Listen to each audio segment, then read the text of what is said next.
اس صورت کے بہت سارے فضائل بھی ہیں۔ رسول اللہ صلی اللہ علیہ وسلم نے ارشاد فرمایا کہ قل هو اللہ احد ثلث القرآن، آپ صلی اللہ علیہ وسلم نے فرمایا کہ یہ صورت 1/3 قرآن ہے۔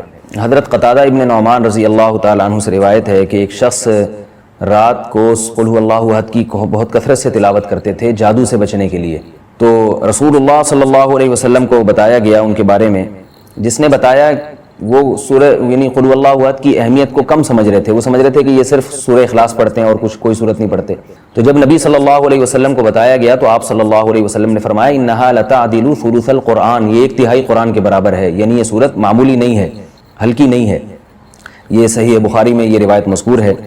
اور حضرت ابو سعید خدری رضی اللہ تعالیٰ عنہ سے ایک روایت ہے، وہ اس میں ہے کہ ایک شخص رات کو صرف سورہ اخلاص کی تلاوت کیا کرتے تھے نماز میں، تو ان کی شکایت لگائی گئی نبی صلی اللہ علیہ وسلم سے۔ شکایت لگانے والے نے یعنی شکایت لگانے والے کا مقصد شکایت نہیں تھا، ایک علمی بات پر مطلع ہونا مقصد تھا، تو انہوں نے نبی صلی اللہ علیہ وسلم کو بتایا کہ یہ صرف سورہ اخلاص پڑھتے ہیں، یعنی وہ بھی سمجھ رہے تھے کہ یہ تو ایک چھوٹی سی صورت ہے اور بھی قرآن پڑھنا چاہیے۔ تو آپ صلی اللہ علیہ وسلم نے اس موقع پر بھی فرمایا کہ انہا لتعدل ثلث القرآن، فرمایا کہ یہ صورت 1/3 قرآن کے برابر ہے، یعنی یہ صورت معمولی صورت نہیں ہے۔ پھر حضرت عائشہ رضی اللہ تعالی عنہا سے روایت ہے کہ آپ صلی اللہ علیہ وسلم جب بستر کی طرف جاتے تو آپ صلی اللہ علیہ وسلم قل هو اللہ احد، قل اعوذ برب الفلق، قل اعوذ برب الناس، یہ تینوں صورتیں پڑھ کے اپنے ہاتھ پہ پھونک مارتے اور اپنا ہاتھ پورے جسم پہ پھیر لیتے۔ یہ اہتمام آپ صلی اللہ علیہ وسلم نے اس وقت فرمایا جب آپ صلی اللہ علیہ وسلم پر جادو ہوا، اس کے بعد آپ صلی اللہ علیہ وسلم کا ہمیشہ یہ معمول رہا ہے۔ یہ بھی صحیح بخاری کی روایت ہے۔